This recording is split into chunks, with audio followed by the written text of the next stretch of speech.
Have you ever felt like you've messed up so badly that there's no going back?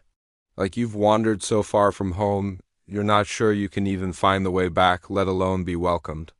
If so, today's story is for you. It's a story that has echoed through centuries, a tale of rebellion, ruin, and redemption. We're re-diving deep into one of the most powerful stories ever told, the parable of the Prodigal Son. This isn't just an ancient tale. It's a mirror reflecting our own struggles, our desires for freedom, and our deepest need for a place to call home. So, grab a cup of coffee, get comfortable, and let's explore this incredible story together. It all begins with a wealthy father and his two sons. The younger son, filled with a restless spirit and a craving for independence, approaches his father with a shocking request. He says, "Father, give me the share of the estate that is coming to me." Now, let's pause here for a moment and understand the gravity of this. In that culture, asking for your inheritance while your father is still alive was the ultimate insult. It was like saying, "Dad, I wish you were already gone. Your wealth is more important to me than you are." Can you imagine the pain that must have pierced the father's heart? This wasn't just a business transaction, it was a deep, personal rejection. Any other father of that time might have disowned him on the spot, driven him out in anger. But this father does something radical. The story says he divided his wealth between his two sons. He let him go. This isn't a sign of weakness. It's an act of profound, gut-wrenching love. It's a love that respects free will, even when it knows that freedom might lead to disaster. So, the younger son cashes in his inheritance, packs his bags, and heads off to a distant country. He's finally free, or so he thinks. He has money in his pockets and no one to tell him what to do. The world is his oyster. He begins to live a life of wild extravagance. The original text uses a word that means to scatter or squander. He's throwing his father's hard-earned money away on parties, fleeting pleasures, and what the story calls reckless living. For a while he must have felt like he was on top of the world, surrounded by friends who laughed at his jokes and enjoyed his generosity. But these were friendships as shallow as his newfound lifestyle. As is often the case, the party couldn't last forever. The son eventually spends his last dime. His fortune is gone. And just as his personal resources dry up, a severe famine strikes the land, the perfect storm. Suddenly, the guy who was the life of the party is broke, hungry, and completely alone. The friends who were so happy to share his wealth are nowhere to be found. Desperate, he finds a job, and it's the most degrading job imaginable for a Jewish man, feeding pigs.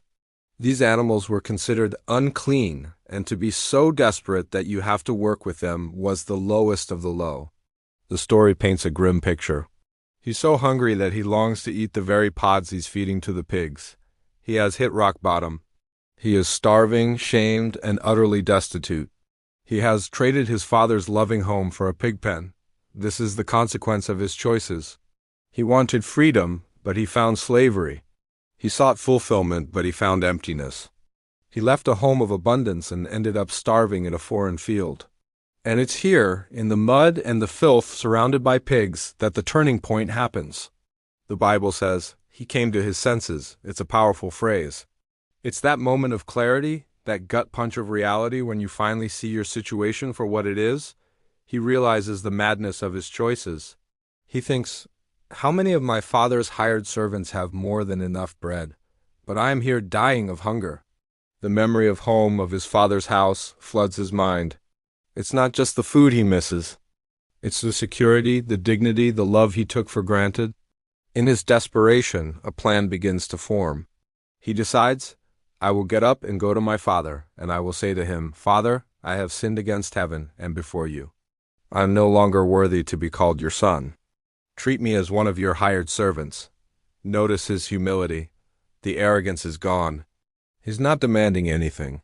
He doesn't feel entitled to be called a son anymore. He's willing to come back as a mere servant, just to be near home, just to have a roof over his head and food to eat. He has a rehearsed speech, a confession of his unworthiness. He's not sure how he'll be received, but he knows he can't stay where he is. So, with that glimmer of hope, he gets up and begins the long journey home. Now, the focus of the story shifts back to the father. The narrative tells us something absolutely beautiful. But while he was still a long way off, his father saw him and was filled with compassion. Think about this. The son was a long way off. This means the father wasn't just sitting inside, hoping, he was watching. He was scanning the horizon, day after day, waiting, longing for his son's return. His heart had never left his son, even when his son had left him. And when he sees that familiar figure, ragged and beaten down, what is his reaction? Is it anger? Is it a desire to say, "I told you so"? No, it's compassion, an overwhelming gut-level empathy. Before the son can even get his rehearsed speech out, the father does something shocking. He runs. In that culture, it was undignified for an elderly, respected man to run. He would have had to gather up his robes, exposing his legs. But the father doesn't care about his dignity. He only cares about his son. He runs to him, throws his arms around his neck, and kisses him. This is a scene of pure, unadulterated grace. The son, overwhelmed, starts his speech. "Father, I have sinned against heaven and before you. I am no longer worthy to be called your son." But the father cuts him off. He doesn't even let him finish the part about being a servant. He's not interested in his son's groveling. He's only interested in restoring him. The father turns to his servants and barks out a series of commands. "Quick! Bring out the best robe and put it on him." The best robe symbolized honor and sonship. It covered the son's rags and shame. "Put a ring on his finger." The ring was a sign of authority and family identity. It meant he wasn't a servant, he was family. And sandals on his feet. Servants went barefoot. Sons wore sandals. Every one of these actions was a powerful declaration. You are my son, you are home, you are restored. But the father's not done. He says, "Bring the fattened calf and kill it, and let us eat and celebrate." The fattened calf wasn't for an everyday meal. It was reserved for a huge celebration, a special feast. The father declares, "For this son of mine was dead and is alive again. He was lost and is found," and the party begins. The sound of music and dancing fills the house. It's a celebration of restoration, of a love that welcomes the unworthy, of a grace that erases the past. But wait, the story isn't over. Remember, there were two sons. The older brother had been out working in the field all day. He was the dutiful, responsible one. He never left. He always did what was right. As he approaches the house, he hears the music and dancing. He calls a servant and asks what's going on. The servant explains, "Your brother has come, and your father has killed the fattened calf because he has him back safe and sound." And how does the older brother react? Is he joyful? Happy to have his lost brother home? No, he becomes angry. He refuses to go into the party. He stands outside, stewing in his resentment. His father, the same father who ran to the younger son, now comes out to plead with his older son. The older son's bitterness spills out. He says to his father, "Look, for so many years I have been serving you and I have never disobeyed your command. And yet you have never given me even a young goat so that I might celebrate with my friends. But when this son of yours came, who has devoured your wealth with prostitutes, you killed the fattened calf for him." You can hear the pain and self-righteousness in his voice. He sees his relationship with his father as a transaction. I served you, I obeyed you, I earned my keep. He doesn't see himself as a son enjoying his father's love, but as a slave earning his wages. He can't even call the prodigal my brother. He calls him this son of yours. He has so focused on his own record of obedience that he can't rejoice in his brother's return. He's physically at home, but his heart is just as far away as his brother's was in the pig pen. The father's response is gentle and heartbreaking. He says, "Son, you are always with me, and all that is mine is yours." He's essentially saying, you could have had a party anytime you wanted. Everything I have belongs to you. You don't have to earn my love or my blessings. You already have them because you are my son. Then he makes one last plea, "But we had to celebrate and rejoice, because this brother of yours was dead and has begun to live, and was lost and has been found." The story ends there, with the older brother standing outside the party.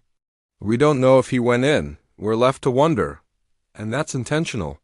Because the story isn't just about the younger son who wandered or the older son who worked. It's about the father. A father whose love is extravagant, whose grace is scandalous, and whose arms are always open. This parable challenges us to ask, which son are we? Are we the younger son, who needs to come to our senses and return home to a love that's waiting for us, no matter how far we've gone? Or are we the older son, living in the house but with a cold heart, full of judgment and self-righteousness, unable to accept the grace that is freely given to others and to ourselves? Both sons were lost. One was lost in a distant land, the other was lost in his own backyard. Both needed to discover the true nature of their father's heart. This story is an invitation. It's an invitation to come home. Whether you're in a pigpen of your own making or standing outside the party, consumed by bitterness, the Father is waiting, watching, ready to run to you and celebrate, because His greatest joy is having His children home. Thank you so much for joining me today to explore this incredible story. If it resonated with you, I'd love to hear your thoughts in the comments. Do not forget to like this video and subscribe for more content that dives deep into stories that shape our lives. Until next time, take care.